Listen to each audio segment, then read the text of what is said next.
80 ಕೋಟಿ ಜನರಿಗೆ 5 ಕೆಜಿ ಅಕ್ಕಿಯನ್ನು ಫ್ರೀ ಕೊಡ್ತಾ ಇದ್ದೇವೆ. ಈಗ ಮಾತ್ರ ಅಲ್ಲ, ಇನ್ನೂ 5 ವರ್ಷಗಳ ಕಾಲ 80 ಕೋಟಿ ಜನರಿಗೆ 5 ಕೆಜಿ ಫ್ರೀ ಅಕ್ಕಿಯನ್ನು ಕೊಡ್ತಾ ಇದ್ದೀವಿ, ಇದನ್ನು ಮುಂದುವರಿಸ್ತೀವಿ ಅಂತ ಕೂಡ ಒಂದು ಕಡೆ ನರೇಂದ್ರ ಮೋದಿ ಅವರು ಹೇಳ್ತಾರೆ. ಜೊತೆಗೆ ಬಿಜೆಪಿ ಚುನಾವಣಾ ಪ್ರಣಾಳಿಕೆ ಬಿಡುಗಡೆ ವೇಳೆಯಲ್ಲಿಯೂ ಕೂಡ ಈ ಮಾತು ಬಂದಿದೆ. ಇದಕ್ಕಿಂತ ಮುಂಚಿತವಾಗಿ ಒಂದು 25 ಕೋಟಿ ಜನರನ್ನು ನಾವು ಬಡತನ ರೇಖೆಯಿಂದ ಆಚೆ ತಂದು ಬಿಟ್ಟಿದ್ದೀವಿ ಅಂತ ಕೂಡ ಹೇಳಿದ್ರು. ಆಗ ದೇಶದ ಅರ್ಥಶಾಸ್ತ್ರಜ್ಞರು ಗಾಬರಿ ಆಗಿಬಿಟ್ಟಿದ್ರು. ಇದೇನಿದು, 80 ಕೋಟಿ ಜನಕ್ಕೆ 85 ಕೋಟಿ ಜನಕ್ಕೆ ರೇಷನ್ ಕೊಡ್ತೀವಿ, ಫ್ರೀ ಕೊಡ್ತೀವಿ ಅಂತ ಹೇಳೋದು ಇವರೇ, 25 ಕೋಟಿ ಜನರನ್ನು ಬಡತನ ರೇಖೆಯಿಂದ ಆಚೆ ತಂದಿದ್ದೀವಿ ಅಂತ ಹೇಳೋದು ಇವರೇ. ಆದರೆ ಹಾಗಾದರೆ ಇನ್ನೂ 80 ಕೋಟಿ ಜನ ಬಡತನ ರೇಖೆಯಿಂದ ಕೆಳಗಡೆನೇ ಇದ್ದಾರಾ? ಏನಪ್ಪ ಇದರ ಕಥೆ ಅಂತ ಅನೇಕ ಆರ್ಥಿಕ ತಜ್ಞರು ಮಾತಾಡ್ತಾ ಇದ್ರು. ಇದರಲ್ಲಿ APL ಒಂದು ಕಡೆ ಇಟ್ಕೊಳ್ಳಿ, BPL ಒಂದು ಕಡೆ ಇಟ್ಕೊಳ್ಳಿ, 80 ಕೋಟಿ ಜನರು ಹಾಗಾದರೆ 5 ಕೆಜಿ ಅಕ್ಕಿ ಕೊಂಡುಕೊಳ್ಳಲಾರದ ಸ್ಥಿತಿಯಲ್ಲಿ ಇದ್ದಾರೆ ಅಂತ ಹೇಳಿದ್ರೆ ಅವರ ಆರ್ಥಿಕ ಪರಿಸ್ಥಿತಿ ಹದಗೆಟ್ಟಿದೆ ಅಂತ ಅರ್ಥನಾ? ತಜ್ಞರು ಕೇಳಿದ್ರು. ಇದೀಗ ಇದೇ ವಿಚಾರ ಇನ್ನೂ 5 ವರ್ಷ ನಾನು 5 ಕೆಜಿ ಅಕ್ಕಿ ಫ್ರೀ ಕೊಡ್ತೀನಿ ಅಂತ ಒಂದು ಕಡೆ ಮೋದಿ ಭರವಸೆ ಕೊಟ್ಟಿದ್ದಾರೆ. ಇದಕ್ಕೆ ಬೇರೆ ಯಾರು ಅಲ್ಲ, ಖುದ್ದು ವಿತ್ತ ಸಚಿವೆ ನಿರ್ಮಲಾ ಸೀತಾರಾಮನ್ ಇದ್ದಾರಲ್ಲ, ಇವರ ಪತಿ ಪರಕಾಲ ಪ್ರಭಾಕರ್ ಅವರು ಮಾತಾಡಿದ್ದಾರೆ. ಏನಿದು ಇವರು ಹೇಳೋ ಮಾತುಗಳು? ದೇಶದಲ್ಲಿ ಬಡವರು ಬಡವರಾಗೇ ಉಳ್ಕೊಳ್ತಾ ಇದ್ದಾರೆ, ಶ್ರೀಮಂತರು ಶ್ರೀಮಂತರಾಗೇ ಉಳ್ಕೊಳ್ತಾ ಇದ್ದಾರೆ, ಇನ್ನೂ ಅವರ ಶ್ರೀಮಂತಿಕೆ ಜಾಸ್ತಿ ಆಗ್ತಾ ಇದೆ. ವಿಶ್ವದ ಮಟ್ಟದಲ್ಲಿ, ಏಷ್ಯಾ ಮಟ್ಟದಲ್ಲಿ ಇವರು ಹಿಂದೆ ಯಾವ ಸ್ಥಾನದಲ್ಲಿದ್ದರು? ಹಿಂದೆ ಈ ಶ್ರೀಮಂತರ ಸಂಪತ್ತು ಎಷ್ಟಿತ್ತು? ಈಗ 2ನೇ ಸ್ಥಾನ, 1ನೇ ಸ್ಥಾನ, 3ನೇ ಸ್ಥಾನ ಅಂತಾರಲ್ಲ, ಏನಿದು? ಬಡವರಿಗೆ 5 ಕೆಜಿ ಅಕ್ಕಿ ಕೊಟ್ಟುಬಿಡೋದು. ಈ ಕಡೆ ನೋಡಿದ್ರೆ ಇವರ ಫ್ರೆಂಡ್ಸ್ ಇರ್ತಾರಲ್ಲ, ಸ್ನೇಹಿತರು, ಅವ್ರಿಗೆ 5 ಏರ್ಪೋರ್ಟೇ ಕೊಟ್ಬಿಡೋದು. ಬಡವರಿಗೆ ಅವರ ಮಡಿಲಿಗೆ 5 ಕೆಜಿ ಅಕ್ಕಿ, ಶ್ರೀಮಂತರ ಮಡಿಲಿಗೆ 5 ಏರ್ಪೋರ್ಟ್ಗಳನ್ನು ಕೊಟ್ಟಿದ್ದಾರೆ. ಯಾವ ತರಹದ ಅಭಿವೃದ್ಧಿ ಬಗ್ಗೆ ಇವರು ಮಾತಾಡ್ತಾ ಇದ್ದಾರೆ? ಇಲ್ಲಿ ಯಾರಿಂದ ಯಾರಿಗೆ ಲಾಭವಾಯಿತು ಅಂತ ಇವರು ಹೇಳಿ ಜನಗಳನ್ನ ಅದೇ ಸ್ಥಿತಿಯಲ್ಲಿ ಇಡೋದು. ಈ ಕಡೆ ನೋಡಿದ್ರೆ ಏರ್ಪೋರ್ಟ್ಗಳನ್ನ ಬರೆದು ಕೊಡೋದು ಶ್ರೀಮಂತರಿಗೆ, ಇವರ ಸ್ನೇಹಿತರುಗಳಿಗೆ 5 ಕೆಜಿ ಅಕ್ಕಿ ಫ್ರೀ, ಬಡವರಿಗೆ, ಸ್ನೇಹಿತರಿಗೆ 5 ಏರ್ಪೋರ್ಟೇ ಫ್ರೀ. ಇದಾ ಇವರ ನೀತಿ ಅಂಥೇಳಿ ಪ್ರಧಾನಿ ಮೋದಿಯವರ ಬಗ್ಗೆ ಆರ್ಥಿಕ ತಜ್ಞ ಪರಕಾಲ ಪ್ರಭಾಕರ್ ವ್ಯಂಗ್ಯವಾಡಿದ್ದಾರೆ. ಇವರದ್ದು ಆರ್ಥಿಕತೆ ಏನು ಅಂತಲೇ ಅರ್ಥ ಆಗ್ತಾ ಇಲ್ಲ ನಮಗೆ. ಈ ದೇಶದಲ್ಲಿ ಶ್ರೀಮಂತರಾಗ್ತಾನೆ ಬರ್ತಾ ಇದ್ದಾರೆ, ಅವರ ಶ್ರೀಮಂತಿಕೆ ಎಲ್ಲೂ ಕಡಿಮೆ ಆಗ್ತಾ ಇಲ್ಲ. ಆದರೆ ಬಡವ ಇದ್ದಾನಲ್ಲ, ಮಧ್ಯಮ ವರ್ಗದವನು ಬಡವ ಆಗ್ತಾ ಇದ್ದಾನೆ, ಕಡು ಬಡವ ಆಗ್ತಾ ಇದ್ದಾನೆ, ಕಡು ಬಡವ ನಿರ್ಗತಿಕ ಆಗ್ಬಿಡ್ತಾ ಇದ್ದಾನೆ. ಇದು ಇವರ ಪಾಲಿಸಿ. ಇಬ್ಬರ ಅಂತರ ಇದೆಯಲ್ಲ, ಒಂದು ಕಡೆ ಶ್ರೀಮಂತ ಮತ್ತು ಬಡವ, ಈ ಅಂತರ ದಿನೇ ದಿನೇ ಕಡಿಮೆ ಆಗಬೇಕಾಗಿತ್ತು, ಬದಲಿಗೆ ದಿನೇ ದಿನೇ ತುಂಬ ದೊಡ್ಡ ಅಂತರ ಇಲ್ಲಿ ಬೆಳೀತಾ ಇದೆ. ದೇಶದಲ್ಲಿ ಅತಿ ಹೆಚ್ಚು ಕಾರುಗಳು ಸೇಲ್ ಆಗ್ತಿದ್ದಾವೆ. ಇಲ್ಲಿ ನೋಡಿ, ದೇಶದಲ್ಲಿ ಕಾರ್ಸ್ ಜಾಸ್ತಿ ಸೇಲ್ ಆಗ್ತಾ ಇದೆ, ಹಾಗಾಗಿ ದೇಶ ಶ್ರೀಮಂತವಾಗ್ತಿದ್ದೇವೆ ಅಂತ ಮಾತಾಡ್ತಾರೆ. ಆದರೆ ಅದರಲ್ಲಿ SUVಗಿಂತ ಮೇಲ್ಪಟ್ಟ ಕಾರುಗಳು ಅತ್ಯಧಿಕ ಇದೆ. ಮೈ ತುಂಬ ನಿರುದ್ಯೋಗವನ್ನು ಹಾಸು ಹೊದ್ದುಕೊಂಡು ಅಭಿವೃದ್ಧಿ ಆಗಿಬಿಟ್ಟಿದೆ ಅಂತ ಹೇಳಿ ಕಾರ್ನ ಮಾರಾಟವನ್ನು ತೋರಿಸ್ಬಿಡ್ತಾರೆ ಇವರು. ಜನಗಳಲ್ಲಿ ಉಳಿಕೆಯ ಪ್ರಮಾಣ ಜಾಸ್ತಿ ಆಗಿದೆಯಾ? ಸೇವಿಂಗ್ಸ್, ಉಳಿತಾಯ, ಇದು ಜಾಸ್ತಿ ಆಗಿದೆ ಜನಗಳಲ್ಲಿ. GDP ರಿಫ್ಲೆಕ್ಟ್ ಆಗ್ತಾ ಇದೆಯಾ? ಅದು ಕಾಣಿಸ್ತಾ ಇದೆಯಾ? 3% ದಾಟ್ತಾ ಇಲ್ಲ ಸೇವಿಂಗ್ಸು ಮತ್ತು ಖರ್ಚು. ಸೇವಿಂಗ್ಸ್ ಮತ್ತು ಖರ್ಚು 3% ದಾಟದೇ ಇದ್ದಾಗ GDP 8 ಮಾಡಿಬಿಡ್ತೀವಿ 9 ಮಾಡಿಬಿಡ್ತೀವಿ ಅಂತ ಹೇಳ್ತಾರೆ. ಹೇಗೆ? GDPಗಿಂತ 1 ಕಡಿಮೆ ಇದ್ದರೆ ಓಕೆ. ಸೇವಿಂಗ್ಸು ಮತ್ತು ಖರ್ಚಿನ ಲೆಕ್ಕ 7% ಬಂದರೆ ಅದನ್ನು ಒಪ್ಕೋಬಹುದು. ಹೌದಪ್ಪ, 7 ಕಾಣಿಸ್ತಾ ಇದೆ, ರಿಫ್ಲೆಕ್ಟ್ ಆಗ್ತಾ ಇದೆ, ಜನ ಖರ್ಚು ಮಾಡ್ತಾ ಇದ್ದಾರೆ, ಜೊತೆಗೆ ಸೇವಿಂಗ್ಸ್ ಕೂಡ ಮಾಡ್ತಾ ಇದ್ದಾರೆ. ಸೇವಿಂಗ್ಸ್ ಮಾಡಿದ್ದಕ್ಕೆ ಬ್ಯಾಂಕ್ಗಳ ಲೆಕ್ಕ ಇದೆ, ಇವರು ಖರ್ಚು ಮಾಡಿದ್ದಕ್ಕೆ ಬೇರೆ ಬೇರೆ ಸರಕು ವಿಚಾರಗಳಲ್ಲಿ ಸಿಕ್ಕಿರ್ತಕ್ಕಂಥ ಲೆಕ್ಕ ಸಿಗುತ್ತೆ ಅಂತ. ಅದು ಎಲ್ಲಿಯೂ 3% ದಾಟ್ತಾ ಇಲ್ಲ. GDP ನೋಡಿದ್ರೆ 8% ಅಂತ ಇವರು ಮಾತಾಡ್ತಾ ಇದ್ದಾರೆ. ಹೇಗಿದು ಅಂತ ಕೂಡ ಆರ್ಥಿಕ ತಜ್ಞರ ಕಳವಳ. ಒಂದು ಕಡೆ ಇದೆ, ನಿರುದ್ಯೋಗದ ಪ್ರಮಾಣ ನೋಡಿಬಿಟ್ರೆ ಸಾಕಾಗುತ್ತೆ, ಇವರ ಅಭಿವೃದ್ಧಿ ವೇಗ ಯಾವ ರೀತಿಲಿ ಆಗ್ತಿದೆ ಅಂತ ಗೊತ್ತಾಗುತ್ತೆ. ಪ್ರೀ ವೆಡ್ಡಿಂಗ್ ಶೂಟ್ ಮಾಡೋದನ್ನೇ ಅಭಿವೃದ್ಧಿ ಅಂತ ಮಾತಾಡ್ಬಿಡ್ತಾರಪ್ಪ. ವಿವಾಹ ಪೂರ್ವ ಫೋಟೋ ಶೂಟು, ವಿಡಿಯೋ ಶೂಟ್ಗಳಿದೆಯಲ್ಲ, ಇದೇ ದೊಡ್ಡ ಡೆವಲಪ್ಮೆಂಟು. ಮೊದಲು ಯಾವತ್ತಾದರೂ ಇತ್ತಾ?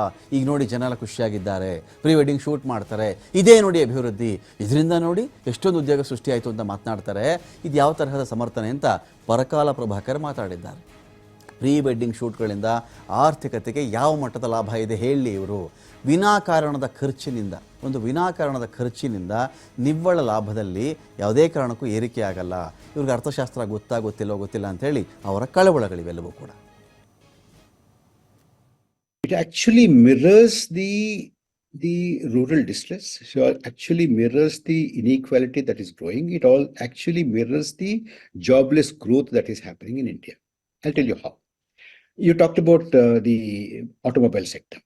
Now, if you deconstruct the automobile sector, the sales of automobile sector, the high growth is seen in the SUVs and the high-end vehicles, not in the low-end vehicles. Not even. I mean, forget about the two-wheelers. Two-wheelers is in a very bad shape, which means that it actually reflects the kind of growing inequality, growing richer, and poor growing poorer.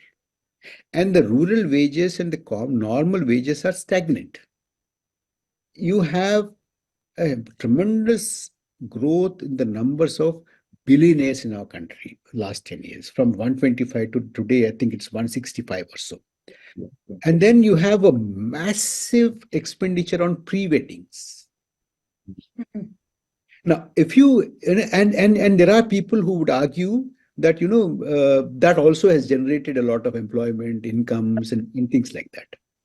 And I have come across a piece written by a very renowned economist who is almost very close to the present regime. It actually mirrors narrative federalism to flourish. That is not the narrative. And for every ultimately, we don't bother about economy.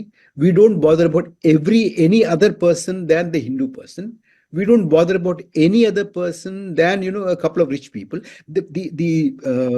Giri, the narrative seems to be this: I will give you 5 kilos of food grains, but I will give 5 airports to my friend. Narrative federalism to flourish. That ಇದು ಪರಕಾಲ ಪ್ರಭಾಕರ್ ಅವರ ಮಾತು. ಪರಕಾಲ ಪ್ರಭಾಕರ್ ನಿರ್ಮಲಾ ಸೀತಾರಾಮನ್ ಇದ್ದಾರಲ್ಲ, ಭಾರತದ ವಿತ್ತ ಸಚಿವರು, ಅವರ ಪತಿ ಇವರು. ಅವ್ರು ಹೇಳ್ತಾ ಇದ್ದಾರೆ ಬಹಳ ಸ್ಪಷ್ಟವಾಗಿ, ತುಂಬ ಕ್ಲಿಯರಾಗಿ ಅವ್ರು ಮಾತಾಡ್ತಾ ಇದ್ದಾರೆ. ಈ ದೇಶದಲ್ಲಿ ಏನಾಗ್ತಿದೆ ನೋಡಿ, ಶ್ರೀಮಂತ ಆಗ್ತಾನೆ ಹೋಗ್ತಾ ಇದ್ದಾನೆ, ಬಡವ ಕಡುಬಡವ ಆಗ್ತಾ ಹೋಗ್ತಾ ಇದ್ದಾನೆ.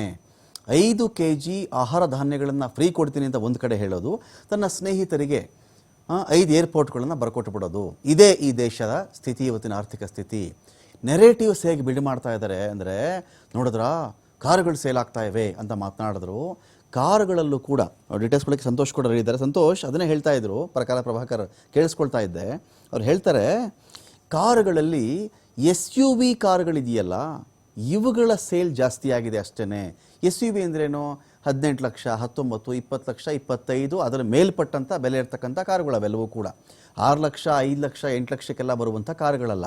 ಏನಾದರೂ ಈ 6 ಲಕ್ಷ ಕ್ಯಾಟಗರಿಯ, 8 ಲಕ್ಷ ಕ್ಯಾಟಗರಿಯ, 4.5 ಲಕ್ಷ, 5 ಲಕ್ಷ ಕ್ಯಾಟಗರಿಯ ಕಾರುಗಳು ಜಾಸ್ತಿ ಸೇಲ್ ಆಗಿದ್ದರೆ, ಹೌದಪ್ಪ, ಮಿಡಲ್ ಕ್ಲಾಸ್ ಅವರು, ಸ್ವಲ್ಪ ಬಡತನದಿಂದ ಮೇಲೆ ಬಂದವರು, ಅವ್ರಿಗೆ ಆದಾಯ ಜಾಸ್ತಿ ಆಗಿದೆ, ಹಾಗಾಗಿ ಅವ್ರು ಈ ಥರದ ಕಾರ್ ಕೊಂಡ್ಕೊಳ್ತಾ ಇದ್ದಾರೆ ಅಂತ ಹೇಳಿದ್ರೆ, ಈ ಆರ್ಥಿಕತೆ ಅಥವಾ ಅಭಿವೃದ್ಧಿ ಆಗ್ತಿದೆ ಎನ್ನುವ ಆರ್ಥಿಕತೆಗೆ ಪೂರಕವಾಗಿರೋ ಅಂಶ ಅಂತ ಪರಿಗಣಿಸಬಹುದಾಗಿತ್ತು. ಜಾಸ್ತಿ ಸೇಲ್ ಆಗಿದೆ, SUVಗಳು ಸೇಲ್ ಆಗಿದೆ ಅಂದರೆ ಶ್ರೀಮಂತರು ಕೊಂಡ್ಕೊಳ್ತಾ ಇದ್ದಾರೆ. ಶ್ರೀಮಂತ ಇನ್ನೂ ಶ್ರೀಮಂತ ಆಗ್ತಾ ಇದ್ದಾನೆ. ತರಕಾರಿ ತರಕ್ಕೆ ಒಂದು ಕಾರು, ಟ್ರಿಪ್ ಹೋಗೋಕೆ ಒಂದು ಕಾರು, ಯಾರಾದರೂ ಮಗುನ ಮನೇಲಿ ಡ್ರಾಪ್ ಮಾಡೋಕ್ಕೆ ಒಂದು ಕಾರು ಅಂತ ಇಟ್ಕೊಳ್ಬಹುದು. ಅವನು ಬಡವನ ಕಥೆ ಏನಾಯ್ತು ಹೇಳಿ ಅಂತೇಳಿ. ರೂರಲ್ ಅಥವಾ ಸಿಟಿ ಅವರ ಬೇಜಸ್ ಇದೆಯಲ್ಲ, ನಗರ ಪ್ರದೇಶ ಅಥವಾ ಗ್ರಾಮೀಣ ಭಾಗದ ಜನಗಳ ಕೂಲಿ ಸ್ಟ್ಯಾಗ್ನೆಂಟ್ ಆಗಿದೆ, ಸ್ಥಿರವಾಗಿದೆ. ಅದು ದೊಡ್ಡ ಮಟ್ಟದಲ್ಲಿ ಏನು ಏರಿಕೆ ಆಗಿಲ್ಲ. ಸೊ ಇವರು ಏನೇನನ್ನು ಆರ್ಥಿಕತೆ ಹಾಗಾಗಿದೆ ಹೀಗಾಗಿದೆ ಅಂತ ಮಾತನಾಡ್ಕೊಳ್ತಾರೆ. ಇದು ಹೇಗೆ ಸಾಧ್ಯ ಅನ್ನೋ ಒಂದು ಪ್ರಶ್ನೆ ಕೂಡ ಕೇಳ್ತಾ ಇದ್ದಾರೆ ಅವರು. ಇದನ್ನೇ ಅವ್ರು ಹೇಳ್ತಾರೆ, ಈ ಪ್ರೀ ವೆಡ್ಡಿಂಗ್ ಶೂಟಿಂದ ನಿವ್ವಳ ಲಾಭ ಏನಾದರೂ ಏರಿಕೆ ಆಗುತ್ತಾ? ಅನಗತ್ಯ ಖರ್ಚುಗಳಿಂದ ದೇಶಕ್ಕೆ ಅದರಿಂದ ಲಾಭ ಇದೆಯಾ ಅಂತ ನೋಡಿದ್ರೆ ಅದಿಲ್ಲ. ಮತ್ತು ಯಾವ ತರಹದ ಆರ್ಥಿಕತೆ ಬಗ್ಗೆ ಪ್ರತಿಪಾದಿಸ್ತಾ ಇದ್ದಾರೆ ಅಂತ ಕೂಡ ಪರಕಾಲ ಪ್ರಭಾಕರ್ ಅವರ ಕಳವಳ. ಏನಿದೆ ಅಪ್ಡೇಟ್ಸ್ ಅಂತ ಸಂತೋಷ್? ರಮಾಕಾಂತ್, ಪರಕಾಲ ಪ್ರಭಾಕರ್ ಅವರು ನಮ್ಮ ವಿತ್ತ ಸಚಿವೆ ಆಗಿರುವಂತಹ ನಿರ್ಮಲಾ ಸೀತಾರಾಮನ್ ಅವರ ಪತಿಯಾಗಿದ್ದಾರೆ. ನಿರಂತರವಾಗಿ ನಮ್ಮ ದೇಶದ ಆರ್ಥಿಕತೆಗೆ ಸಂಬಂಧಪಟ್ಟಂತೆ ಸರ್ಕಾರವನ್ನ ಎಚ್ಚರಿಸುವಂತಹ ಕೆಲಸವನ್ನ ಮಾಡ್ತಾ ಇದ್ದಾರೆ. ನೋಡಿ, ಪ್ರಮುಖವಾಗಿ ಅವರು ಒಂದು ವಿಷಯವನ್ನ ಬಹಳಷ್ಟು ಗಂಭೀರವಾಗಿ ದೇಶಕ್ಕೆ ಇವತ್ತು ತಿಳಿಸುವಂತಹ ಕೆಲಸವನ್ನು ಮಾಡಿದ್ದಾರೆ. ದೇಶದಲ್ಲಿ ಇವತ್ತು ಅಸಮಾನತೆ ಹೆಚ್ಚಳ ಆಗಿದೆ. ಅಸಮಾನತೆ ಯಾವ ವಿಷಯದಲ್ಲಿ ಹೆಚ್ಚಳ ಆಗಿದೆ ಅಂತಂದ್ರೆ, ಅದು ಆರ್ಥಿಕತೆಯಲ್ಲಿ ನಮ್ಮ ದೇಶದಲ್ಲಿ ಜನರ ನಡುವೆ ಒಂದು ಅಸಮಾನತೆ ಏನಿತ್ತು, ಆ ಅಸಮಾನತೆ ಜಾಸ್ತಿ ಆಗಿದೆ. ಯಾರ್ಯಾರು ಸಿರಿವಂತರಿದ್ರು ಎಲ್ಲರೂ ಕೂಡ ಅತಿ ಹೆಚ್ಚಿನ ಸಿರಿವಂತರಾಗಿದ್ದಾರೆ. ಆದರೆ ಯಾರ್ಯಾರು ಬಡವರಾಗಿದ್ದಾರೆ ಅವರು ತೀರಾ ಕಡು ಬಡತನದಲ್ಲಿದ್ದಾರೆ. ಯಾರಿಗೂ ಕೂಡ ಸೇವಿಂಗ್ಸ್ ಆಗ್ತಾ ಇಲ್ಲ. ಯಾಕಂದ್ರೆ ಯಾರ್ಯಾರು ಅಗತ್ಯ ವಸ್ತುಗಳನ್ನ ಬಳಕೆ ಮಾಡ್ತಾರೆ, ಬಡವರು, ಅಗತ್ಯ ವಸ್ತುಗಳ ಮೇಲೆ ಕೂಡ GST ಅನ್ನ ಹೇರಲಾಯಿತು. ಅಗತ್ಯ ಔಷಧಿಗಳ ಮೇಲೆ ಕೂಡ GST ಅನ್ನ ಹೆಚ್ಚಳ ಮಾಡುವಂತಹ ಕೆಲಸವನ್ನ ಮಾಡಲಾಯಿತು. ಟ್ಯಾಕ್ಸ್ ಕೂಡ ಹೆಚ್ಚಳ ಆಯಿತು. ಇನ್ನು ಅದೇ ರೀತಿಯಾಗಿ ಪೆಟ್ರೋಲು, ಡೀಸೆಲ್ ಇಂದ ಹಿಡ್ಕೊಂಡು ಪ್ರತಿಯೊಂದು ವಿಷಯಗಳನ್ನ ನಾವು ನೋಡಿದಾಗ ಪ್ರತಿಯೊಂದರಲ್ಲೂ ಕೂಡ ಬೆಲೆ ಏರಿಕೆಯಾಗಿದೆ. ಹೀಗಾಗಿ ಬಡವರಿಗೆ ಎಷ್ಟು ಉಳಿತಾಯ ಆಗ್ತಾ ಇದೆ ಅನ್ನುವಂತಹ ವಿಷಯಕ್ಕೆ ಸಂಬಂಧಪಟ್ಟಂತೆ ದೇಶವನ್ನು ಎಚ್ಚರಿಸುವಂತಹ ಕೆಲಸವನ್ನ ಮಾಡಿದ್ರು. ಇನ್ನು ಇದರ ಜೊತೆಯಲ್ಲಿ ಯುವಕರಲ್ಲಿ ಇರುವಂತಹ ನಿರುದ್ಯೋಗ ಸಮಸ್ಯೆ 20 ವರ್ಷದಿಂದ 25 ವರ್ಷದವರೆಗೆ ಯುವಕರಲ್ಲಿ ಅತಿ ಹೆಚ್ಚು ನಿರುದ್ಯೋಗ ಕಳೆದ ಹಲವಾರು 40 ವರ್ಷಗಳಲ್ಲೇ ಹೆಚ್ಚಳ ಆಗಿದೆ. ಅದೇ ರೀತಿಯಾಗಿ ಯಾರ್ಯಾರು ವಿದ್ಯಾವಂತರಿದ್ದಾರೆ ಅದೇ ವಿದ್ಯಾವಂತರಲ್ಲಿ ಅತಿ ಹೆಚ್ಚಿನ ಒಂದು ನಿರುದ್ಯೋಗ ಕಾಣ್ಲಿಕ್ಕೆ ಸಿಗ್ತಾ ಇದೆ ಅಂತ ಹೇಳಿ ದೇಶದ ಸರ್ಕಾರವನ್ನ ಎಚ್ಚರಿಸುವಂತಹ ಕೆಲಸವನ್ನ ಮಾಡಿದ್ರು. ಅದೇ ರೀತಿಯಾಗಿ ಈ ಸರ್ವಿಸಸ್ ಏನಿದೆ, ಸರ್ವಿಸಸ್ಗಳಲ್ಲಿ ಏನಾದರೂ ಹೆಚ್ಚಳ ಆಗಿದ್ದೆ ಆದ್ರೆ, ಆದಾಯ ಹೆಚ್ಚಳ ಆಗಿದ್ದೆ ಆದ್ರೆ ಆ ಸಂದರ್ಭದಲ್ಲಿ ದೇಶಕ್ಕೆ ಅದು ಯಾವುದೇ ರೀತಿಯಲ್ಲೂ ಕೂಡ GDP-ಯನ್ನು ಕಟ್ಕೊಡೋದಿಲ್ಲ, ದೇಶದ ಆರ್ಥಿಕತೆಯನ್ನ ಅದು ಬಲಪಡಿಸೋದಿಲ್ಲ. ಆದರೆ ಏನು ನಾವು ಮ್ಯಾನುಫ್ಯಾಕ್ಚರಿಂಗ್ ಅಂತ ಏನು ಕರಿತೀವಿ, ಈ ಮ್ಯಾನುಫ್ಯಾಕ್ಚರಿಂಗ್ನಲ್ಲಿ ಅತಿ ಹೆಚ್ಚಿನದಾದಂತಹ ಒಂದು ಪ್ರೊಡಕ್ಷನ್ಸ್ ಜಾಸ್ತಿ ಆದರೆ ಆ ಸಂದರ್ಭದಲ್ಲಿ ಮಾತ್ರವೇ ನಾವು ದೇಶದಲ್ಲಿ ಆರ್ಥಿಕ ಚೇತರಿಕೆಯನ್ನು ಕಾಣೋದಕ್ಕೆ ಸಾಧ್ಯ. ಆದರೆ ಇವತ್ತು ಏನಾಗ್ತಾ ಇದೆ, SUV ಕಾರುಗಳು ಅತಿ ಹೆಚ್ಚಿನ ಸಂಖ್ಯೆಯಲ್ಲಿ ಮಾರಾಟ ಆಗ್ತಾ ಇದೆ ಅನ್ನುವಂತಹ ಒಂದು ಕಾರಣವನ್ನು ಕೊಟ್ಟು ಒಂದು ನೆರೆಟಿವ್ ಸೆಟ್ ಮಾಡಲಾಗ್ತಾ ಇದೆ. ನೋಡಿ, ಯಾವಾಗ ಸರ್ಕಾರವನ್ನ ಪ್ರಶ್ನೆ ಮಾಡಲಾಗುತ್ತೆ, ಸರ್ಕಾರ ಹೇಳುತ್ತೆ, ಸರ್ಕಾರದಲ್ಲಿ ಇರುವಂತಹ ಅನೇಕ ಸಚಿವರು ಹೇಳ್ತಾರೆ, ಇಲ್ಲ ಇಡೀ ದೇಶದಲ್ಲಿ ಇವತ್ತು ನಾವು ನೋಡಿದಾಗ ದೇಶದಲ್ಲಿ ಕಾರುಗಳು ಹೆಚ್ಚು ಮಾರಾಟ ಆಗ್ತಾ ಇದೆ, ಈ ರೀತಿಯಾದಂತಹ ಒಂದು ನೆರೆಟಿವ್ ಅನ್ನ ಕೊಟ್ಟು ದೇಶದ ಜನರಲ್ಲಿ ಆರ್ಥಿಕ ಅಸಮಾನತೆಯನ್ನು ಹೆಚ್ಚಳ ಆಗ್ತಾ ಇದೆ ಮಾಡಲಾಗ್ತಾ ಇದೆ. ಹಾಗಾದ್ರೆ ನಿಜವಾಗಿರುವಂತಹ ಒಂದು ನೆರೆಟಿವ್ ಏನು? ನಿಜವಾಗಿರುವಂತಹ ನೆರೆಟಿವ್ ಏನು ಅಂತಂದ್ರೆ, ಈ ದೇಶದಲ್ಲಿ ಬಡವರಿಗೆ 80 ಕೋಟಿ ಬಡವರಿಗೆ 5 kg ಅಕ್ಕಿಯನ್ನ ಕೊಡ್ತೀವಿ, ಆದ್ರೆ ನನ್ನ ಸ್ನೇಹಿತರಿಗೆ 5 ಏರ್ಪೋರ್ಟ್ಗಳನ್ನ ಕೊಡ್ತೀನಿ ಅನ್ನುವಂಥದ್ದು. ಇದರಿಂದ ಒಂದು ಆರ್ಥಿಕ ಅಸಮಾನತೆ ಏನಿದೆ ಇದು ಸಹಜವಾಗಿ ಹೆಚ್ಚಳವಾಗ್ತಾ ಇದೆ.